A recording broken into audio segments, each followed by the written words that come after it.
Hello guys, this is King of PinoyTube and welcome to the full review of the Cherry Mobile Cubix Cube 3.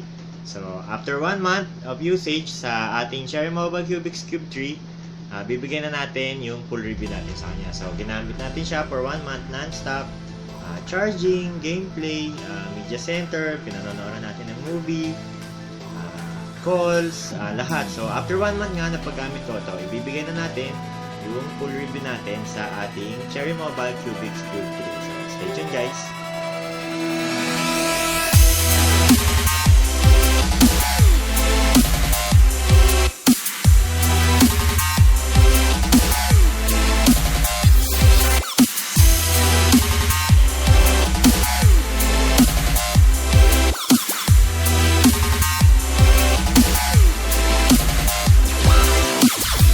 Welcome back guys. So yun nga, after 1 month, bibigay na natin yung ating full review sa ating Cherry Mobile Cubix Cube 3. So from design, sisimulan natin sa design. So sa design, wala akong masyadong mapipinta sa design ng ating Cherry Mobile Cubix Cube 3. Sa side, makikita natin yung power button na maayos naman, tactile naman siya pag pinindot, hindi ganun katigas at hindi rin matalim yung mga edges niya. So sa taas ng power button, makikita natin yung volume rocker na up and down. Sa taas, makikita natin yung 3.5mm headphone jack, tapos wala na, and sleek yung pagkakadesign niya. Sa baba, makikita natin yung pinhole ng mic at saka yung USB port for charging and file transfer. So sa side, wala tayong makikita masyado sa side. And sa likod, makikita natin yung 16 megapixel na rear camera niya with single tone flash. Tapos yung Cubix logo at yung ating speaker grill. So yung likod niya, parang metal brush yung style ng texture ng Cubix Cube 3, pero plastic to Pero maganda yung pagkakadesign. Kumbaga, kung papipiliin ako yung design sa Cubix 2 or etong 3, mas pipiliin ko yung design ng Cubix 3 kasi parang naging class yung dating niya. Parang naging mas social yung dating niya. Pero affordable price pa rin siya, 4,999. So sa front, makikita natin yung ating speaker, tapos yung sensor niya para sa proximity, tapos yung 8 megapixel front camera. Tapos yung 5.5 720p HD IPS screen. So kahit iganyan mo yung screen, maganda pa rin yung kulay niya. And kasi nga dahil IPS, so kahit iba't ibang angle, hindi masyadong nagbabago yung kulay. And ang pinaka lang dito sa Cubix Cube 3 is yung border. Pero depende na lang yan sa tao Pero sa akin, hindi ko masyadong napapansin after 1 week ko ng paggamit sa kanya. Halos wala na akong pakialam dun sa black border na nasa gilid. So, okay pa rin siya. And sa performance, check natin. Bali, yung Cubix Cube 3 is meron siyang MediaTek MT6753 na processor. So, malaking upgrade doon sa unang octa-core na nakakabit sa ating Cubix Cube 2. Kasi medyo outdated yung sa processor ng Cubix Cube 2 and sa processor niya. Kasi yung Cubix Cube 2, meron lang siyang Mali 450 na GPU. And etong Cubix 3, meron siyang Mali T720 na processor or na graphics processor or na GPU kung saan kayang mag-handle ng mga iba't ibang games. So, hindi man ganun kataas, hindi man ganun kalupit katulad nung sa Alcatel Flash Plus at saka dun sa unang version ng Flare X, pero kaya niyang paandarin almost ng normal to high settings na ibang games. So sa presyo niya, $499. Bali nag-research ako. Ang haba ng nilista kong research and gagawin ko kayo ng link dyan sa mga kapareho niyang specs na smartphone.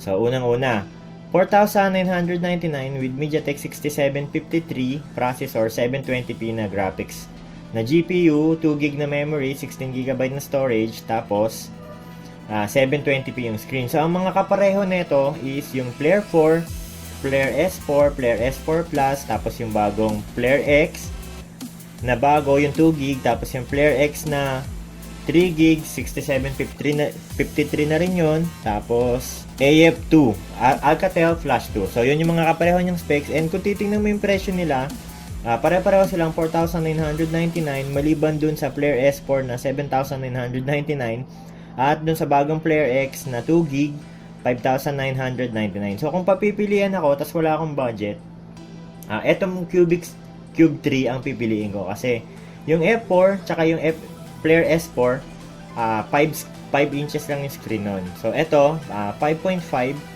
and halos pareho naman.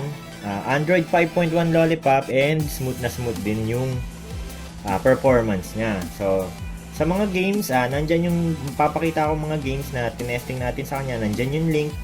Click nyo lang yung mga game test natin sa kanya. Yung NBA, yung GTA, Modern Combat 5, tapos yung mga racing games pa. Yan, so, tingnan natin. Sa Antutu benchmark, nakascore siya ng halos 37,000.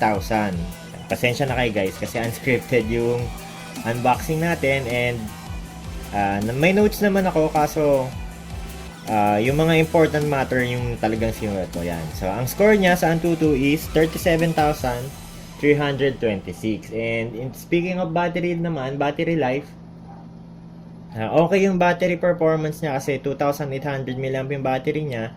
And nandyan din yung test ko sa battery. Click nyo na lang yung link para malaman nyo kung gaano ko siya katagal chinarge and kung gaano ko siya katagal ginamit bago siya nalobat. So sa performance sa OS, ang nawala rito bali sa settings niya, may napansin akong nawala yung smart gesture. Bali nawala na yung double tap to wake, tapos double tap to sleep. Yan. So, papakita natin Android 5.1 Cubix Cube 3. And kung sa screen naman guys, yung pag-uusapan natin, bali 5.5 yung screen ng ating Cubix Cube 3. Mas malaki ng 0.5 dun sa Player S4 tsaka Player 4. Tapos, pareho naman siya ng resolution. 720p lang yung resolution niya, pero for the price nga, siguro okay naman yun. And medyo kinapos lang siya ng onti sa brightness kasi pag nasa sunlight ka, pag tinodo mo yung brightness, parang medyo parang kinulang siya ng brightness. Halos pag nasa araw ka tapos kahit itodo mo yung settings, medyo hindi mo na makikita yung nasa screen mo. Pero okay lang yun, hindi naman kasi ganun kagrabe, hindi ka naman parating nasa araw pag nagsi-cellphone, and for the price you're paying 4,999, yun nga lang, medyo kinapos lang talaga siya. And sa sounds din, medyo mahina yung sounds niya.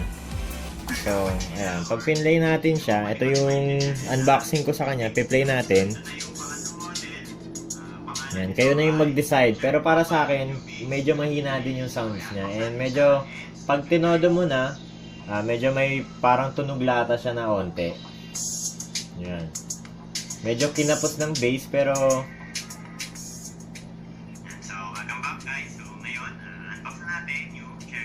bali yung screen niya, medyo hindi ganun kataas yung brightness kung nasa arawan ka. Tapos yung speaker niya sa likod, medyo mahina lang yung output.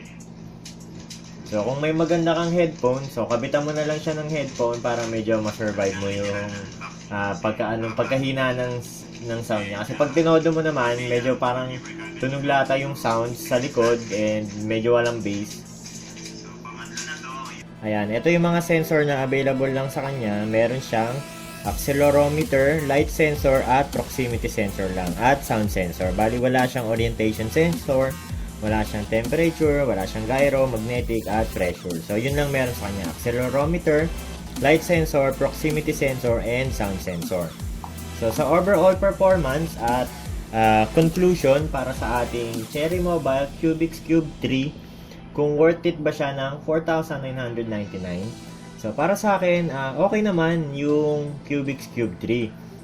Wala rin naman siya masyado naging problema kasi sa performance, sa gaming, sa media, sa YouTube, sa internet, okay siya. Call and text, maayos ko namang naririnig yung kausap ko kahit gamit ko Skype, Viber, Facebook Messenger, tapos yung sa Globe. And yan, take note na nakakasagap din ako ng 4G dito sa area namin. Kahit medyo mahina, half bar lang yung signal ng 4G, nakakasaga pa rin siya ng 4G. Yan, so okay yung Cubix Cube 3. Sa screen, malinaw naman yung screen niya, HD IPS, medyo kinapos lang ng brightness. Tapos sa sound, medyo mahina lang yung sound. Tapos pag tinodo mo, parang medyo may tunog lata ng onte. Pero sa itsura and sa performance niya as a gaming, yung media center, Facebook, pagsagap ng signal, Wi-Fi, approve naman siya sa akin for 4,999. Okay din siya guys. Yan. So if you like, sana na-inform ko kayo pala sa Cubix Cube 3 sa full review niya. So if you like this video guys, don't forget to like it. Kung hindi nyo naman type, dislike it. And for more Pinoy Tube videos, and don't forget to subscribe. This is King of Pinoy Tube, signing out. Thanks for watching. Bye!